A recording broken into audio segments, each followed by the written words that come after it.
নমস্কার। কাল আমি একটি ভিডিও বানিয়েছিলাম। সেই ভিডিওতে অঙ্ক প্রশ্নপত্রে ওয়েস্ট বেঙ্গলে যে অঙ্ক পরীক্ষা হয়েছিল তার প্রশ্নপত্রে 3টি যে ভুল ছিল, ভুল বলবো না, সিলেবাস বহির্ভূত যে প্রশ্নগুলি ছিল সেই প্রশ্নগুলির জন্য প্রত্যেককে 10 নম্বর দেওয়ার জন্য একটি আবেদন করেছিলাম। এবং সেই ভিডিওর কমেন্টে প্রচুর পরিমাণে আপনার কমেন্ট আসে বহু স্টুডেন্টের। তো সেই স্টুডেন্টগুলোর প্রত্যেকেরই দাবি, এবং দাবিটি সঠিক দাবি, কি দাবি, যে প্রত্যেককে 10 নম্বর দেওয়া উচিত, একদম ঠিক দেওয়া উচিতই, আমার মতেও তাই।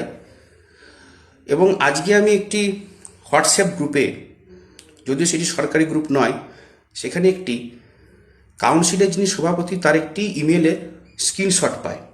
আমি জানি না এটা কতটা সত্যি বা কতটা মিথ্যে, তার সত্যতা আমি যাচাই করিনি, আগে থেকে বলে দেওয়া ভালো। সেইখানে লেখা ছিল, মানে সেই ইমেলটি আমি একটু সারসংক্ষেপে বলি। সেখানে লেখা আছে যে আমরা যে অফিসিয়াল নোটিশটি বার করেছিলাম সেটি আমাদের একটি স্টুডেন্টদের যেটি প্রতিক্রিয়া সেটি নেওয়ার জন্য। জানি না কেন অফিসিয়াল নোটিশ স্টুডেন্টদের প্রতিক্রিয়ার জন্য হয়, এটা আমার জানা নেই, আপনাদের জানা থাকতে পারে হয়তো, তাহলে জানাবেন আমাকে। ঠিক আছে, প্রথম কথা। দ্বিতীয় কথা হচ্ছে যে, এবং লিখেছেন ওনারা যে আমরা স্টুডেন্টের দিকটায় চিন্তাভাবনা করেই সব ব্যবস্থা করব। ঠিক আছে, খুব ভালো জিনিস। তো স্টুডেন্টের দিকে চিন্তাভাবনা করলে আমার যা মনে হয় আপনারা 4 মাসে পরীক্ষা নিতে পারতেন না। আমি ধরুন ফিজিক্সের টিচার, আমি ফিজিক্সের সিলেবাস শেষ করেছি বহু কষ্টে।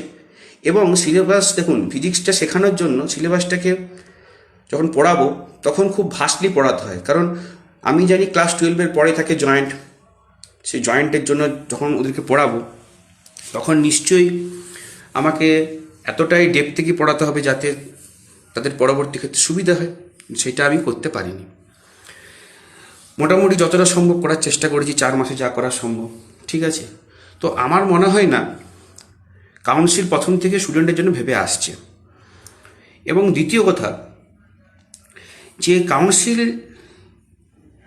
আপনাদের একটা সবচেয়ে বড় ভুল হয়েছে। কি ভুল হয়েছে?